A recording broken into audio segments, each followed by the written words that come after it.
And then the peace of God, which transcends all understanding, will guard your hearts and your minds in Christ Jesus. I think all of us have experienced this at one time or another, is that we've had peace that goes beyond our understanding, that just doesn't make any sense. Like we said, that our circumstances, like Paul is writing here in prison, our circumstances on the outside, it doesn't look like it's very peaceful. It doesn't look like it has any joy in it. It doesn't look like it has any hope in it. But yet we have peace. If you remember that story when Jesus and his disciples, they kind of go and they're trying to cross the lake, the Sea of Galilee, and then while they go across, there's a huge storm that comes, right? And the huge storm is so violent that the trained fishermen, they're afraid for his life. So it's not something small. It's something like huge storm, right? And then they're afraid for their life. They think they're going to die. And so if you're familiar with the story, what do? They go find Jesus. And when they find Jesus, what's happening? He's asleep. He's asleep. And they wake him up and say, "Don't you care that we're about to die?" Is what the disciples tell Jesus. And what does Jesus say to them? "You of little faith." Now, why does he say that to them? Why does he say, "You of little faith," when there's a huge storm there? When there's a storm so big that these trained fishermen who make their living on the water, who make their living in a boat, that they've come across all kinds of weather, all kinds of things. It's big enough to make them really afraid of thinking they're going to die. Why does he tell them, "You have little faith"? That to me, it's not little faith.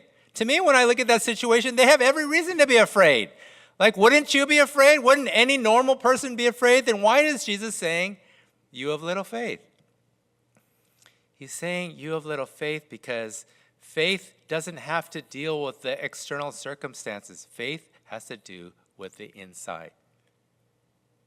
It says, even though there's a storm, that you have peace. And that's what he releases. He has peace. That's why he's asleep. So what does he speak when he comes out? He says to the storm, "Peace." And then it's still. The internal peace is greater than the external situation. The internal peace that Jesus was carrying, he spoke out into the winds and the waves, and what happened? They were stilled. He's showing that the internal peace that we have is greater, is stronger, that's more powerful than the situation in the storm that we're experiencing.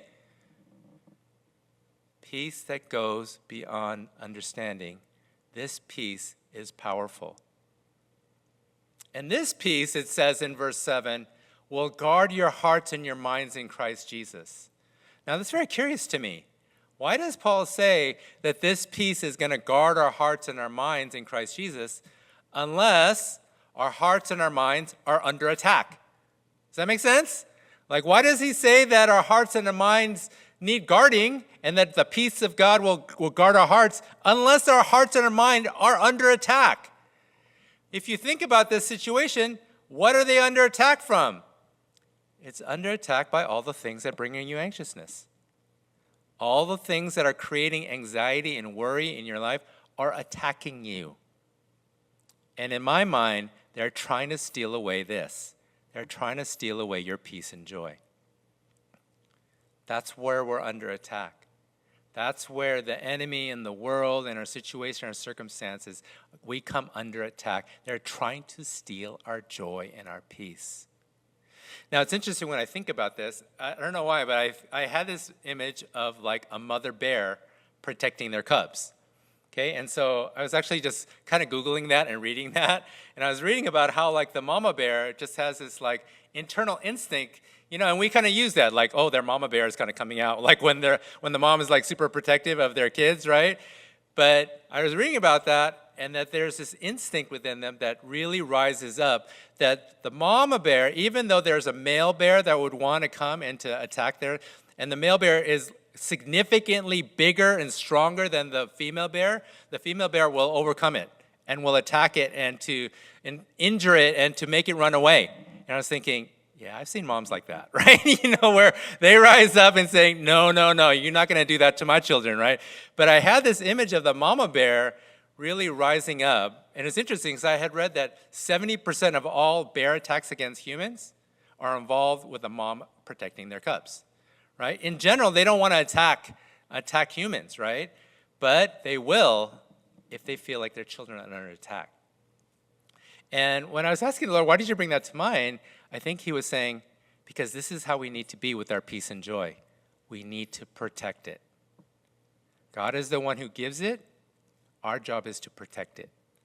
It's God's job to give the peace. It's God's job to give the joy. It's God's job to show his presence. It's God's job to do that. Our job is to protect it. And this is a very different way of viewing this anxiousness, this passage in verses 6 and 7, right? When we're thinking about anxious things like things that you feel like you need to battle, but really the battle is they're trying to steal away your peace and joy. So when you look at the situations that are going on around you, you need to be like the mama bear and say, no, you're not going to come steal my peace and joy, right? This is from the Lord. This is what the Lord wants me to experience, is joy and peace. And you're trying to steal that from me. No. We should say, no, you're not going to do that. You're not going to come and steal away the Lord's joy and the Lord's peace in my life. And I think that's the way we need to view anxiousness and all those things that bring those kind of feelings. We need to be like the mama bear that rises up. No, we need to protect our joy and our peace.